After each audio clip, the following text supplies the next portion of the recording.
Mtazamaji wa Maika Media, Maika Radio, nikukaribishe tena katika mahojiano haya ya aliyekuwa mchezaji nguli nyota ambaye aliwika sana nyakati hizo, na vile vile hata bado hivi sasa anacheza kie na bado anaonekana. Mimi ni mtoto wa mama John Anthony Orao, na vile vile niko naye mimi ni Nelson Songa ambaye itakuwa nafanikisha mahojiano haya ya moja kwa moja. Labda tuanze kwa haraka sana. Ajitambulishe jina lake, atuambie ni nani, jamaa ametokea wapi, jamaa amekulia wapi, na anafanya nini. Karibu. Niongee Kizungu ama Kiswahili? Kiswahili kiko fiti. Okay. Ama naweza changanya? Hata Kiswahili ni ngumu. Hata Sheng iko fiti. Sawa. Kwa majina najulikana kama Situma James. Situma James. Yes.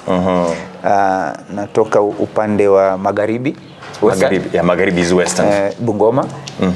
Kitaka pia kuita kwa Kiluya Pungoma. Watu wa Bungoma. Kwa sawa.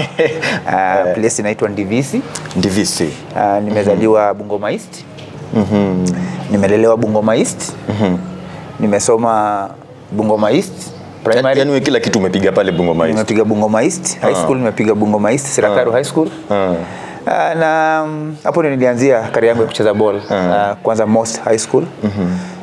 Na after hapo nikajoin nikiwa high school form 2 nikajoin Nzoia Sugar. So napiga nasoma na napiga nikirudi. After hapo nikachezea World Hope, currently City Stars. Kidogo James. Yaani wewe ni ule mwanafunzi ambaye ulikuwa best darasani, vile vile uko best kule uwanjani. Kila mahali. So masomo lazima hatuwezi sema zile za class kwanza sasa. Okay, kidogo. Manake nyota ilikuanzia huko, umesema uko kidato cha 3, uko form 3. Yeah, ilikuwa form 3 most ilianzia form 3 because nakumbuka by that time we had a very good school team. So tulikuwa tunacheza na Nzoia Sugar, Mumia Sugar, ndio tu participate pia tuko ready for inter schools. Na career yangu imeanzia high school, naweza sema primary school wazazi walikuwa zile wewe soma, pite mtihani uende university. So ball ilikuwa ni ngumu. Challenge, ukirudi nyumbani ni viboko. Mbona ulienda kucheza ball? Mbona umeenda kucheza ball, maybe hujafanya kazi home, uchote unajua tumezaliwa uchunge ng'ombe ukate nyasi. Kwa familia all boys peke yake. So kuna kupika, kuna kuchota maji, kuna kuosha vyombo. Na wewe ni boy child. Kama hujafanya hizo vitu unajua kwa problem. So but nikabahatika tukicheza hizo friendly, of course Nzoia Sugar waliniona, Mia Sugar wakaniona, but shule pia mwalimu akanisaidia hiyo wakati uko pale darasani tayari uko moja kwa moja katika timu ya Nzoia Sugar. Ilikuwa inapiga ligi ipi? Premier League. Yeah, they had a very good team. How old are you? Sai wakati huo that time nilikuwa around 17 years. Lakini unapiga Premier League. Yeah, napiga Premier League. Nzoia Sugar. Na wataka kitu bana. Nikirudi shule unajua mimi nilisoma mixed school. Ukirudi huko by that time ukiwa watoto wa kike wote ni wako. Ukiwa na 500 au kuli chakula ya shule bana. Mwezi mzima. Kate quarter ni 5 bob. Avocado wanakuambia 3.10 shule pale. Unachukua zile mzuri unaweka kwa sanduku. Nilikuwa natamba. Mambo life ilikuwa sawa. Weekend ikifika wewe umechomoka. Mimi nimechomoka naenda mjini ama tunacheza hapa Nzoia Sugar. After hapo songa World Hope kwa uduchi tu kidogo ama kwa kidogo tu. Hapo hivyo wazazi kidogo wakubaliani na wewe kupiga pale soka. Sijui wewe mwingiliano iliendaje? Support ulitoa wapi? Mimi nikitoka kucheza niko na ile 500 yangu ama 1000 yako hiyo allowance. So ndio pia home si mbali na shule. So njia ya kwenda shule kurudi shule lazima nipite nyumbani. Naambia mama chukua kama 500 kidogo. Akaona kumbe mimi nasaidia tu kwa roho safi because by that time mama alikuwa na kiosk pale Misiho. Alikuwa anauza maragwe, mandazi. But ikakuja katolewa wakati Raila alikuwa Minister of Roads by then. Wakatoa zile nini ziko kwa barabara. Hizo mambo ya street. So ikatolewa. So ikakuwa pia hata kupata pocket money ni yani shida. But the beauty ikakuwa pia nimepata mahali, so napata nikirudi naambia mama shika hata 500. Madhe anasema yenyewe. Akaona kumbe mpira inaweza ingiza kwa kitu. Alafu shule yao ilikuwaje? Walikuwa okay tu weekend wewe unachomoka? Mimi ilikuwa ina soccer school. So ilikuwa 100, in fact ilikuwa 100%. Umesema shule ipi hiyo? Sirakaru High School. Sirakaru High School. So by that time late Philip Mukuya alikuwa na support ball sana. Na ilikuwa like in fact ilikuwa a very positive thing for the team, for the school, because in fact nacheza Premier League inanipatia more age. kwa students wengine, so I'll support 100%. Jemo, wakati huo uko pale Nzoia Sugar, umesema kwamba ulianzia hapo Nzoia Sugar. Uko hapo Nzoia Sugar. Nyota yako ilianzaje kung'aa, ikaanza kuonekana unatoka Nzoia Sugar unakwenda kwingine ukapanda hivyo? Unajua kuna time unaweza ona giza na hiyo giza ndio mwangaza. Because wakati nilimaliza high school now, that's 2003 nikiingia Nzoia Sugar vizuri ndio niwekwe kwa payroll, because since nilikuwa shule siwezi lipa mshahara. Niko underage. Unajua sijafikisha 18. Lakini mambo ulikuwa unafanya pale yalikuwa makubwa. Payroll unajua lazima uwe na 18 ndio uwekwe kwa payroll, unakuja na ID. So wakati nimaliza shule timu ikavunjwa. Ikakuwa disbanded. Na tulikuwa wachezaji wengi sana wenye tumetoka high school, wenye Evans Kadenge mimi mheshimu sana, mpaka wale walikuwa wamejaribu kuwaleta kutoka Kakamega High School through game. Evans Kadenge mmoja. So kitu alifanya akatafutia wale vijana wametoka high school, because kumbuka nimefanya mtihani November, timu ikavunjwa around March. Like after 3 months timu wewe uko idol ujue uende wapi. Mzee tukaona tena giza. But now alitafutia players teams, nikajipata nimeland World Hope City Stars. By that time tulikuwa na coach Robert Matano huyu mmoja. So ndio nikajipata City Stars. Tukacheza pia, life ilikuwa ni hard. Because nakumbuka niko maisha ya mjini, unalipwa 6,000 per month, lakini haikuji pia. Unajua umetoka ushago. Inakuja baada ya miezi 4. Hata si 4. Sasa hivi kama mwaka. So tukacheza mafriendly na Sofapaka. By that time Sofapaka ilikuwa pia NSL. Na walikuwa tukienda kucheza nao, si tuko Premier League lakini hao NSL lakini wanatoa kitu. Unaona, so ikakuwa nikaona by the way. Kwa hivyo ile Nzoia imevunjwa, tayari sasa umejipata huko NSL tena umerudi huko chini. Nimerudi. Nikaenda kwanza Premier League. By that time World Hope ilikuwa Premier League. Ilikuwa Premier League. Cheza hapo, but after tuko tunacheza na Sofa ma friendly, nikaona wacha nirudi NSL kwa sababu walikuwa wanatupea kitu NSL. So nikarudi Sofa. Ukarudi Sofapaka. That was 2007. Chini ya kufunzi wake Robert Matano. By that time Robert alikuja. Hapo baada amebaki World Hope, mimi nikarudi huko. So in fact yeye kuja Sofa paka mimi ndo nilisuggest akuje. Kwa sababu nilienda hapo nikacheza 1 year. Na hiyo mwaka nakumbuka Bandari ilitushinda na point moja, ilikuwa very disappointing. Hatukupanda Premier League. So tukarudi tena 2008. So mdosi akaniita, the current president wa Sofapaka Kaleba, akaniambia naweza pata wapi coach mzuri. Mimi nikamwambia hii team at least kuna kitu tutafute Matano. Tukamtoa World Hope. Na before inafika wapi mpaka president anakuaminia wewe, anakuambia tufanyaje bwana? I think aliona leadership quality in me, na pia I really loved the team and whatever I was giving in the pitch. Akaona akanipa hiyo. Alikuwa ananitanga sana. Hata nikitoka Sofa nikienda FC Leopard, alikaribu anipige na gani. Ananiambia nitakuua. Kwa sababu kutaka kabisa. Na pia hakujua naenda. So in fact ilikuwa shock, because that time nikimpiga hiyo movie ya Sofa, nikienda FC Leopards nilikuwa national team. So everything nilifanya nikiwa camp. So yeye anajua mchezaji yuko, lakini kambi kivunjwa anasikia mchezaji ako the other side. Sasa ile kama hiyo ilikuwa ni kama tunasema talaka, ilikuwa betrayal of course, but nili have to make a decision. Ilikuwa just sometimes kwa life lazima tu make a decision, however ina heart. Ilikuwa ina heart, hata mimi mwenyewe I was not comfortable, but kwa career yangu na kwa life yangu niliona that was the best move. Na ndio ni vizuri kumove. Ilikuja na mambo mingi because enjoy baadaye. Unajua the funny thing, sikuwa niende FC Leopard hiyo time. Nilikuwa naenda Tusker. Ulikuwa uende Tusker? Yes, tunaongea na coach Kimanzi, alikuwa ameenda Tusker, alikuwa ameenda coach Sofa pia, alikuwa ameenda coach national team pia. So mimi niko camp. So tumeongea nao because contract yangu kama imebaki 6 months. Mdosi aliniita Kalekwa akaniambia anataka aongeze, nikamwambia akaniita kwake home. Nikakula, ushaona kwanza umekula vizuri na nini? Contract kumbe amekudekeza, ameleta karibu. Kumbe contract iko kwa kaika kwa meza bana. Kwambia na kuongeza hii. Ongeza 2 years. Kwanza nikaona nimeshiba. Pesa anasema anataka kunipea kitu moja, nilikuwa na issue nikasema hata nisiposaini contract siwezi toka kwa hiyo nyumba bila pesa. Kwanza lazima angenipa kitu. So nikamwambia Preza, contract imebaki 6 months, wacha ishe tu sign a new contract. Akaingia box. So kanipatia ka time ka kuthink kidogo. Tayari kujenga ka kitu. Yani kutoka alinipa hapo ka 50,000 akaniambia enda kuchukua chakula nini. Mimi nikaenda. So nikiwa camp nilikuwa hiyo 6 kama back 6 months nilikuwa naongea na Tusker na nilikuwa naenda Tusker. Sasa wewe mwenyewe unapiga deals zako chini ya maji? No, in fact coach ashani approach Kimanzi, coach wangu national team, mimi naenda. Tukiwa camp Sekafa Tusker waka camp, sio akakuja. Amenileta contract and sign. Tumetoka tizi jioni. So akaniambia amefika, kuingia kwa room akaniambia amefika, nikamwambia acha nioge nikuje. So kutoka kwa room naenda mali sio Tusker yuko. Kumbe kulikuwa na Secretary General wa FC Leopards. Yuko pale. Amekaa hapa vile gari zimesimama TV amekaa hapa. Akaniona. So akaniita. Akaniambia bana. Nimesikia rumors unaenda Tusker. So kuja FC. Unajua sijafika, unajua naenda kuona mtu huko. Nikakaa kwa gari. Akaniambia niko na hii pesa hapa cash. Ngapi? Ngapi? Alikuwa anasema ako na mita. Yaani hiyo ni kushawishi tu ingi. Na Tusker share ilikuwa sawa. But signing fee nayo allowance iko sawa. Ilikuwa hata ifiki nusu yenye FC wananipea. So nikafikiria unajua si ati check. Sasa unaona pesa ndio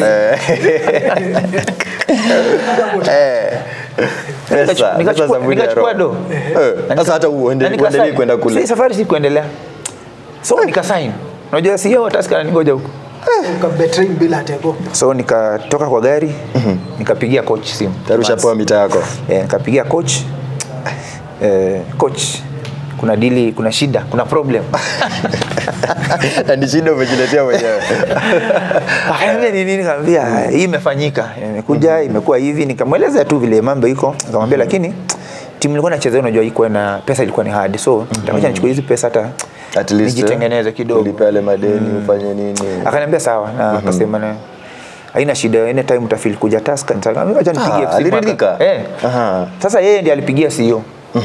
Mimi sikupigia tena CEO. Sasa yeye ndo aliongea. Aliongea CEO akamwambia kijana nimeshachukua. Ameenda. Hivyo ndio mimi nilijipata niko rusha boli bakini pambane huko. But nikapiga 1 year pia. Nikapata nikaenda tu tena bado nikasign Tusker. Maisha yako pale FC Leopard walikupokea vipi? Wewe kibinafsi wewe mwenyewe ulijisi vipi unapiga pale FC Leopard, club ya Waluya? Ni vitu hatupendi kusema kwa kamera because nimecheza teams kadhaa zenye na enzi sana, zimesaidia sana career yangu na life yangu. Mimi kutoka utoi nilikuwa na support FC Leopard. Kutokana kwa wazazi wako ama wewe mwenyewe tu? Of course wazazi, mimi kiangalia mpaka ile kikosi ya kina ya 96, 97, Matthew Otomax, Francis Ouma. Nilikuwa mpaka class na andika lineup kwa board. Nishaepa nikaenda kuona game pan paper hapa nikapigwa vibaya sana. Na nimetembea mguu. So nimesupport FC sana, ilikuwa na dream yangu. So ilikuwa tu kwa damu. Ilikuwa like imekam na life ilikuwa poa. By that time tulikuwa na Mumias wana support, walikuwa sponsors. Pesa ilikuwa kwa uchafu. Tulikuwa na maadha hapo, Pamela mimi mtambua sana. Alifanya timu ikashona mamu na pesa zake na kazi yake, lakini alikuwa very close to the players. Nakuja bana tukienda mpaka camp. Tukuli chakula ya hoteli bana. Kuja na pika tunakula. So life ilikuwa sawa, but politics kama kawaida pale FC Leopard kaingia tu. Mimi nikaona hapana, ni either nicheze bola ama nifanye politics kivipi na club. Of course unajua vita za officials nje, rivalries zinakuja mpaka kwa club, kwa players UNESCO. So unapata kuna wale wameletwa na huyu so unapata kuna a lot of distractions. So kuna mtu anafeel huyu player ni wangu, mimi ndo nilisign huyu player, mimi ndo nilileta. Alafu pia vile player akijiona hivyo anakuwa na kiburi. So inakuwa msipokuwa na wachezaji wako very mature, inakuwa ni issue. Performance pia vile itakuwa low. We have a good team but now we are not performing because unapata vitu mingi zimekuwa na zimeleta distractions. So nika move nienda Tusker. Nikapiga hapo 3 seasons. Nikakuja Kakamega. So FC Leopard ulipiga term moja pekee yake. 1 season pekee yake. Season moja. Kaondokea ukarudi Tusker. Nikakuja Tusker. Piga 3 seasons. Kuja Kakamega Homeboys nikapiga 6 months. Karudi Mathare 1 year. Nikaacha bola. Kasema acha itulie nifanye vitu zingine. Zile vitu mention politics kwa AFC inaweza kuwa imechangia AFC haijakuwa level yenye imekuwa 90s. Ndio kwa honest 110%. Yes. Ukiangalia FC na Gor, Gor wamekuwa more successful. Si ati hakuna politics, but kuna zile structures, kuna mtu wako in charge. Ukiangalia Rachera amekuwa hapo for quite some time na ame make sure however politics zitakosa, but then the head, you make decisions and you make the decisions zenye zina benefit the club. But FC Leopards kumekuwa na ile instability, unapata force kila mtu ana feel ana say na inaenda up the more wakati mahali kuna fights watu umia ni wengine, unapata performance hakuna, you don't have time to make structures, to implement structures, to make sure that you come up with a good team yenye inaweza compete. Hiyo ndio kitu Gor imeshindia tu FC. Ukiangalia Gor, by the way Gor, mtu akisema Gor management ya Wandracher, kuna mtu anajua mtu mwingine. But FC utapata siji nani anasema, nani amesema. So at the end of the day, decision making imeshinda leaders ku make pale FC Leopards, ndio maana because always as a leader always make decisions zenye unapata zitaenda tu na kila mtu atakubali. But again kuna zile nda make itakasirisha, itafurahisha wewe, lakini at the end of the day if it benefits the club you stick to it. Now uko responsible na results, because unapata maybe umeangalia long term results, kuna mtu anaangalia short term, mid term, lakini haoni mali unataka kwenda. So stick to your objective na make sure utafika, because unapata hata kama mali tuko hapa ukitaka kutengeneza building utakama hapo na structures na uanze, kuna mtu ataangalia anasema na huyu jamaa atamaliza hii kitu kweli, lakini wewe mwenyewe unajua mali unaenda, unajua nikifika mwezi fulani nitakuwa na kitu ndaweza fanya, naweza ongeza floor 3 hata kama era 10 years, but kuna mtu hata iona hivyo. So pia kwa leadership iko na imekuwa ni challenge. Na labda kama unaweza tuambia pia after umetembea hizi timu zote, umemonitor wewe pia venye umepiga hii game, ni wapi ulienjoy sana na achievement yako ile kubamba mpaka unasema that was it over? To be honest, hizo timu zote nimecheza nimeenjoy life, apart from maybe financial obligations zenye zinakuja na responsibilities. But nimeenjoy sana life, because one, napenda ball. Second, hizo timu zote nimekuwa na friends. Unaona, so unapata nina history when I had my life at Sofapaka, huge history. Nimeshinda nao the first team, tumeshinda NSL, tumekuja Premier League first year, tumeshinda ligi, tumeshinda Go TV, nimeenda FC Leopards, tumecheza Champions Confederation na Super Sport South Africa. We had a very good team, of course together with Alan. Piga bao pale, so life wakuja pale Mumias, chakula mzuri, fresh, kuku, kila kitu. Nimeenda Tusker, nimeshinda nao double 2016. Nimekuja Kakamega Boys, life ilikuwa poa, kila time niko kwa mazee, unaona, chakula pia ni fresh. Nimeenda Mathare, nikapata na my former coach Kimanzi. Ikakuwa like nikaona kama career yangu tena bado ndiye naanza fresh, unaona. So kila timu na memory yake, na memory zote ni poa, apart from challenge tunakuwa nazo kawaida za finance. Yes. Katika safari yako ya soka natumai kwamba ulipatana na marafiki. Juu chini unapatana na huyu. Labda rafiki upi ambaye ulipatana naye ukasema kwamba huyu naye tumecheza naye soka, huyu naye alinibeba, huyu naye alinijenga? Ni wengi sana. But kuna mtu mmoja tumecheza naye timu mingi sana. Tunaweza sema Alan, tumecheza naye timu moja. Alan Wanga mmoja. So unajua watu hawajui we are very close. Very very close. Vipi? Hiyo unajua nataka naye na podcast yake. Ni mambo mingi sana. Kwanza niko na stories za Grau. Na niko na stories zile nje ya Grau. Zenye najua ni kujaribu kuongea na niambia nitakupiga. Takulima hicho. Usijaribu kuongea. Unataka nikupee nini? So tumekuwa naye Sofa. Tumekuwa naye. Yes, tumekuwa naye FC Leopards. Wewe ndio ulimpata kule. Sofa alinipata. Nikampata FC. Akanipata Tusker, nikampata Homeboys. Ndio hapo hivyo labda kuna connection, wewe fikaje kuja hivi? Of course FC Tusker, unajua Tusker pia na story, because the funny thing, tulikuwa tunataka ligi, tunataka striker. That time FC pia namtaka. Pesa nataka ni mingi zenye kushinda zenye mimi na Kwa hivyo unamaanisha na mimi ndio captain Tusker. So pale uko Tusker, umeambia coaches ama umeambia wale wasimamizi unamtaka Alan. By that time alikuwa na Azam anatoka. So na sio huyu Wito. Alikuwa ametoka kule Azam. Alikuwa anatoka na kuja FC. Na unajua kule na tunaongea pale wale lazima ikuwe mzito. Ongea mbeba anakuja hivi bana. Sasa shida pesa nataka. Kasema bwana wewe bwana jamaa pesa bana half yenye mimi napata na mimi ndio mwenyeji hapo Tusker. Mimi ndio captain. Na hata wewe ndio unapata mingi kushinda wengine. But nikasema haina shida. Ndio jue tulikuwa performance nikasema acha akuja. Nilisaidia by the way because alikuwa amewashinda. Kidogo akaelewa. Alikuwa amewashinda, alikuwa anaenda FC. Alikuwa amewashinda but tukapambana. Hata nakumbuka siku ya kuja kusign pia nikamdanganya. Like niko haraka anakuja kumbe siko. Kwa kwanza kukuja alikuwa amekataa. Hataki kukuja pale. Lakini akasema akifika hapa but nikaambia official elewana tuna yeye. So pesa alikuwa anapata mingi kunishinda. Ndivyo mkapata mnapiga pale Tusker. Tukachukua akapeleka vizuri sana in fact. Alikuwa key player sana kwa siku shinda double. Both Go TV na ligi. Play crucial role sana. Crucial goals during that season. Si ilikuwa kazi yetu tuzuie. Tunajua tu anytime by itakam. So you can tell Alan was one of your best friend up to date. Up to date. Mpaka national team. Kila team ina story yake, niko na story yake. Mpaka national team bado. Kabla tufike pale national team. Najua umepiga pale Homeboys labda zungumzia kidogo pale Homeboys ilikuwaje? Yeah, Homeboys was a very good team. Tulikuja hapo tukapata players pia walikuwa young players hapo tukajaribu kuwasukuma. Life ilikuwa poa. Miaka ipi hiyo? That was 2018. Yes. Manake 2019 ndio ulibeba ukasema acha ikae. So 2018. Ilikuwa poa na uzuri tukapatana tuko pamoja. In fact alikuja huku. Ukapata kule na yeye sasa nilileta huko akanileta ushago akaniambia kuja. Nikakuja na akanileta. Unajua anarudisha mkono. Kwa sababu alikuleta kule Tusker. Nilimpeleka huko akanileta huku so tunashinda pamoja after game jioni. Kila time tuko na kana pamoja. So life ilikuwa poa. Kitu ilinifurahisha ni time ya training iko.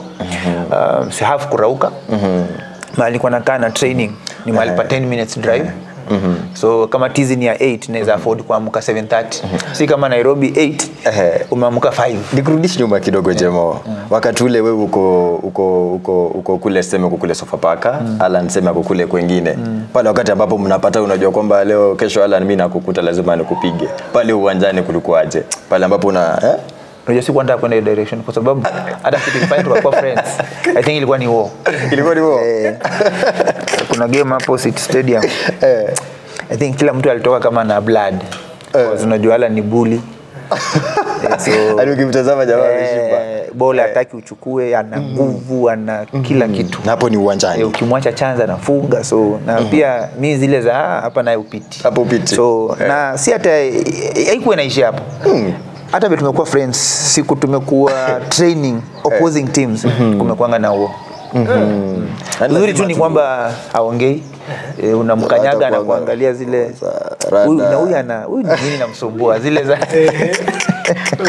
yeah, so I think imekuanga tu ni professionalism ukacheza cause hiyo ni kazi. Yeye anataka kwa training cause anataka afanye kitu atafanya kwa game. Na pia mimi nataka nifanye kitu nitafanya kwa game. Si atufiche hii alafu pale kwa game utakuja. Ana work hard. Anataka apige mabao kwa training pia mimi na work hard ku defend. So tunaenda lazima tu tunagwaruzana. But at the end of the day training ikiisha tena tuko pamoja. Stories zinaendelea kama kawaida. Yeye anaishia kwa grao. Tumefika pale national team. Safari ya kwako pale national team ulianzaje toka ukajipata huko pale national team na ni achievements zipi ambazo umezipiga pale katika timu ya taifa Harambee Stars? National team nili dream kucheza national team. Na for the first time nilita national team. In fact nilikaa muda mrefu sana wanawa kama nimerudi home. Hiyo time kulikuwa na time ya Olaba na Robert Matano waliita watu karibu 50. Ndio kwa kucheza. Yaani hapo wakati walikuwa wanaitwa 50. Si kama siku hizi. Waliita watu 50 unajua walikuwa wameleta I think coach Kimanzi alikuwa ametoka Uganda na team Sekafa. And then akakataa kuipeleka Egypt, coach Bob akapeleka. So walikuwa wamemweka kando. So wakaleta coach Bob pia alikuwa na issue zake. So wakaleta Robert na Olaba. So ndio wapate team vizuri wakaita watu 50. So at 50-11 aside ndio zinachezwa ndio wanafanya selection. Lakini wale 50 wote wameitwa. Wameitwa. So na ilikuwa tukiitwa tulienda, in fact hiyo siku tulienda, ulikuwa unaitwa tunaenda straight kwa uwanja. Kwa nakumbuka niliingia camp saa 8 nikaenda grao. So wanakupea chance unacheza, wanaandika names. So mimi wakamaliza. In fact niliingia kama ni dakika 5 mingi. Because niliingia by that time tulikuwa na huyu kuna Boniface Amba. Mimi umwambia by the way. Boniface Amba alikuwa anakimbia. Alinitoa kwa line hivi na nimeingia sijauom. Mbio mbaya sana. Nikatolewa tena wakaniambia kujoka hapa. So kimaliza tizi wakaita majina, wakaita watu wengi, tukajua nini nimemea, kumbe hao ndio watu narudi home. Wale wanaitwa. So nikarudi na home na bag. So niko home kwa nyumba, alafu unajua kwa by that time kulikuwa national team wanaandika majina kwa magazeti. So inachapishwa kila mahali. Mimi nimerudi kwa nyumba bado wananitumia message, congratulations, tumeona jina yako kwa national team. Mimi nashukuru, lakini nimerudi home. Already kwa nyumba. But nikaambia hapa lazima nikam. So kuna time tulikuwa tunacheza na Red Berets pale Nyayo. Meba kama 5 minutes tulikuwa in fact 0-0. So tukapata kona. Sisi ndio tunataka. Niko sofa park. So ball ikapigwa kona na nika misjudge hiyo ball. Ile ya niende na kichwa ama niende na mguu. So nikachelewa. So kuchelewa ikakuwa lazima ni dive. So nikaangukia shoulder nikaumia. Hata nikatoka sikumaliza hiyo game. Ndivyo ulitoka moja kwa moja. So nikatoka. So hiyo wiki tulikuwa naenda kucheza na Chemelil Sugar Kasarani home. So mimi sikutrain. Hiyo Monday, in fact hiyo wiki sikutrain yote. So Friday nilikuwa nakaa home. Friday ikafika nikasema jeshi yangu ina game kesho. Wacha niende leo hata niongeleshe tu asione niliumia nikakaa home. Mimi nikaenda. So kwenda Matana akinem team akanemwa tu 19. Mimi niko mtu wa 19. So mimi nikamwambia Bakari, nikamwambia mimi najisaki kwenda camp. Sina nini bana, hiyo ndio time zao unapata pia unaweza piga karaundi kidogo. Niende tena camp. Akaniambia tu kuja, lazima kuja camp. Ukarejea tena. Nikaingia camp. Nikitaka kwenda camp, message ikakuja, beba vitu. Beba boots na mimi nikabeba. Si nikaenda. Beba silaha. Kaenda. So asubuhi after breakfast niliangalia anaweza panga timu yake. Juu na kipanga timu naanza. Mimi kwanza shoulder bado nasikia pain kabisa. So kumbe ameambia daktari akakuja kan strap vizuri. Nikiweka jazi huwezi jua. Lakini kwa nimestrapiwa kabisa. Kuna watu wale mauchungu.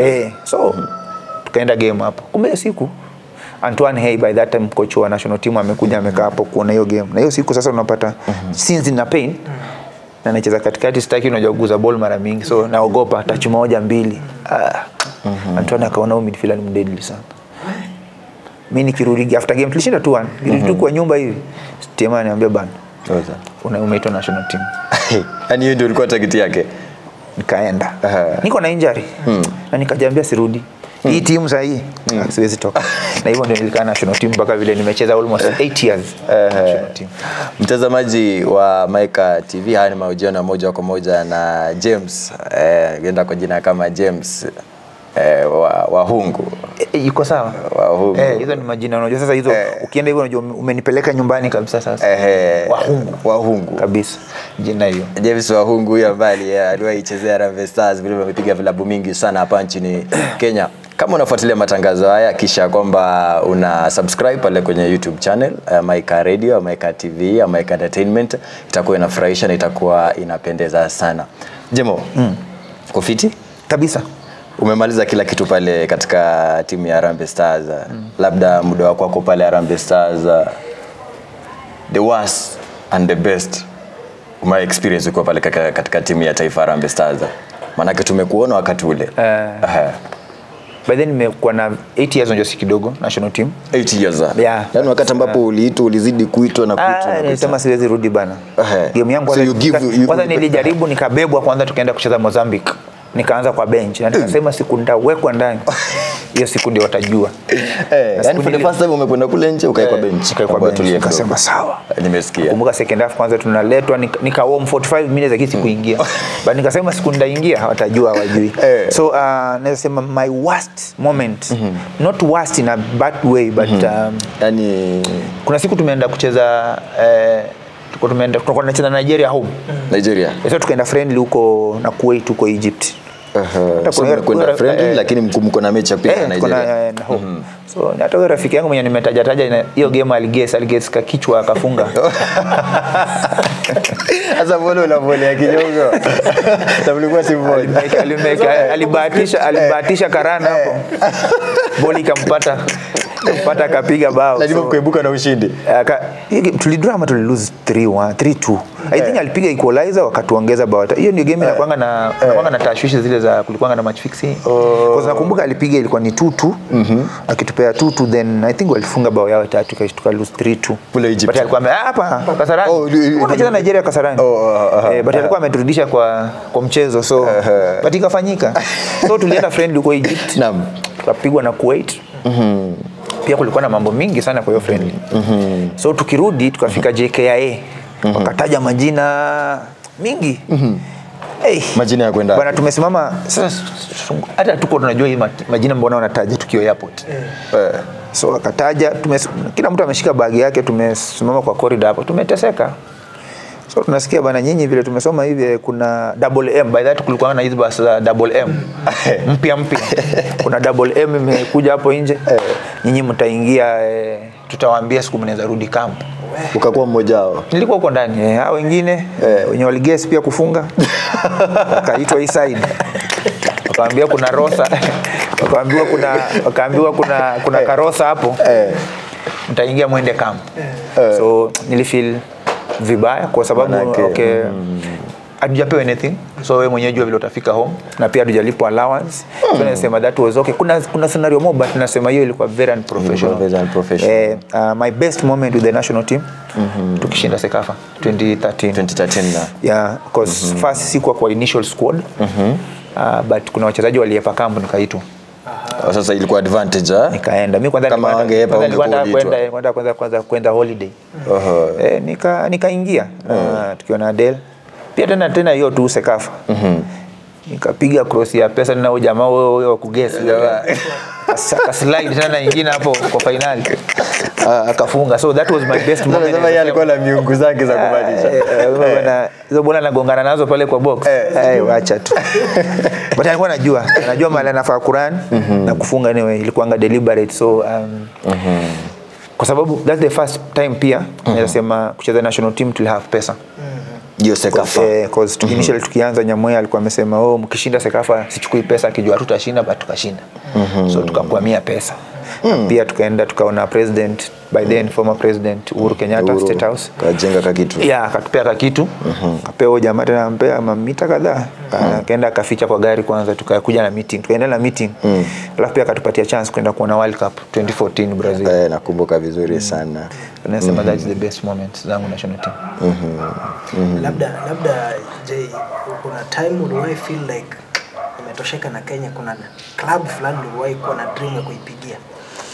Of course Kenya ukicheza lazima kuna dreams za kucheza nje but again kuna opportunity lazima come kuna luck unaweza work hard na ucheze tu pia hapa bila Mungu amekupea kuna wachezaji unapata pia mpata at least chance platform ya kucheza nje na ikuje rahisi you need to be like lazima kuwe uko level yako na mimi heshima sana wachezaji wamecheza even neighboring countries hapa na Europe tumekuwa na hizo dreams but unfortunately I did play to Albania 6 months na nikarudi that's the nasema team ya nje nilichezea but I'm very okay and I always thank God because I gave my all.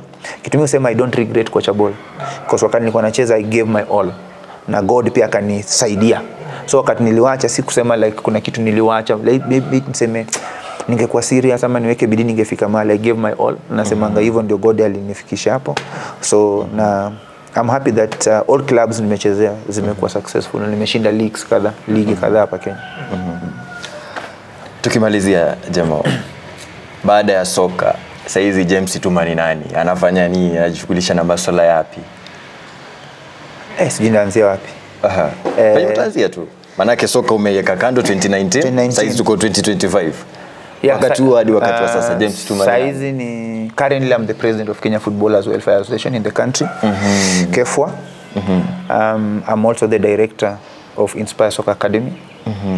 I'm also a KFC licensed coaches with I have a team playing in regional, of course. Timu yako kwako? So niko na inspire na feed to ile senior team called Mwihoko Sportive because mali tunachezea ni hiyo community. So uwanja ni yao kila kitu, so lazima wafiate na community. So na pia I'm a football analyst. Mimi sema unachambua soka. Also I do football clinics in counties, just giving back to the community to make sure that I develop talents, because niko na academy but wote hawezi kuwa hapo. So I try to go to counties, initiate those clinics and make sure that also to mentor young upcoming players. So naweza sema basically hizo ndio vitu nafanya saa hii. Okay. Yes. Zungumzia kidogo about local players. Tumeona mechi kama 2-3 hapa nyuma Harambee Stars, local players wamejituma. Pesa bwana, pesa. Kwa hivyo unasema Malika, unajua hii hata tukishinda hiyo, by the way tukishinda Sekafa, I think pesa kila mtu, pesa mingi maybe ilikuwa around 280. Na hiyo ni Sekafa the whole tournament. Juzi bwana watu wanaekea mita moja. Mimi nakwambia kitu ambayo mko ikiona ile timu yetu ungeweka 1 million. Sidhani kama kuna mtu angekaribia 18. Ingekuwa ni murder case. So motivation imekuja pia na pesa, na tunashukuru the president William Samoei Ruto. That was good initiative. Na inaonyesha kwamba football is a multi-billion business. So if we can invest in football, we can get the results. Local players, ukiangalia by the way ligi yetu, kwa tu hapa ukiangalia ligi yetu imekuwa kitapa but wakati waleka kitu kwa meza, vijana walijituma. Na mtu anaangalia cause ukiangalia 5 games, 5.5, mimi kari yangu nimecheza 17 years, dhani kama hizo pesa unless niweke mpaka salary. Lakini kusema tu ati bonus hakuna. Maybe kama zimeenda ni mita. Hizo miaka nimecheza, but ukiangalia game moja imewekwa mita, then time yao wa have fun. Tumekuwa na politics zikiharibu sana soka Kenya. Sasa hivi unaionaje venye iko? Tumekuwa tumederail. Okay, tuko stuck. Na kila mahali unajua kuna good politics na kuna bad politics. So wakati kuna bad politics inakuwa ni issue. So kuna politics but good politics za of course na criticize ama na kuweka tu na keep in check, kumake sure kwamba vitu zinakuwa ziko poa. But tumekuwa na politics inaraniwa, ina influence na hate. Na pia kitu kingine tu ni sijui ndatumia word gani, but ukiangalia sasa ndio kuna light. We have a very long way to go. It will never, unajua watu wanataka tu waone vitu but inaweza kosa kufanyika hii mwaka next year, but itakam. So kitu muhimu ni we come up with structures to make sure like these structures zinaweza kuwa short term, mid term and long term. So tunaweza fanya tu kama football stakeholders, we give ideas or share ideas where we feel like inaweza saidia na kuona football imesonga mbele. But so far kuna goodwill ya kuona soka inaendelea, because wakati Ministry of Sport ama let's say the government ina come on board pia kuona support football vile kitu chani imefanyika, believe me hakuna kitu inaweza simama mbele yetu. So tuna believe vile ilifanyika pia sasa hivi tumeona kitu inaanza kuingia kidogo kwa ligi. Tuna believe itakuja more best players wetu wabaki hapa Kenya, wasiende other countries, because if you remain with our best players tuifanye ligi yetu ikuwe lucrative. We invite now good players from other countries wakuja na different quality, watafanya ligi yetu improve. Kimalizia upande wangu, zungumzia Ben McCarthy. Na venye anakuja Kenya reception, unaona mafans mpaka wanajaa pitch uwanja. Ilikuwa unveiling yake. Na kitu moja kwanza aliwin, alikuwa very receptive. Kwanza mwenyewe na watu zile za I need you guys. So the nini yake ya connection yake na Kenya, nasema tu ilimkubali. Since amecheza I think ilifanyika kuwa easy, kuongeza na character yake, alikuwa very receptive. Tena alikuwa anaongea ukweli, anasema hii sioni nikishinda. Unaona, so alikuwa ni mtu honest. Alafu kitu kingine ameleta a lot of professionals in that team, and that I mean competition. Play, train well and play. Not like lazima tu mtu fulani acheze. Ndio na timu yake ilikuwa anyone can play. Anaweza change na uwezo wana. Hata tumeona makelele mitandaoni, mbona huyu hayupo? Na bado timu inafanya vizuri. Rome was never built on a single day. So he needs time. He will win matches, he will draw matches, he will lose matches. But again, mali tunataka kwenda kama kuna kitu tumeona ndani mwake anaweza tufikisha mahali, then we give him support. Na kitu mimi naweza omba tu also our local coaches they should work together with the national team coaches na wakuwe honest kwake, wampate true picture, because mimi naweza ita mchezaji kwa timu yako na feel wewe kama coach na feel mchezaji yuko ready, kwa tu honest na coach mwambie mimi kijana wangu attitude ama nini, hiyo ndio itachangia positive. Unlike mchezaji ameenda maybe coach alimwona game moja akaona mzuri na wewe mwenyewe unaona kuna kitu fulani anafaa kufanya, then saidia coach. So if you can work together, coach acheze role yake, players wacheze, FKF wacheze role yao, fans wafanye role yao, kila mtu astick kwa lane yake, energy together, tutasonga.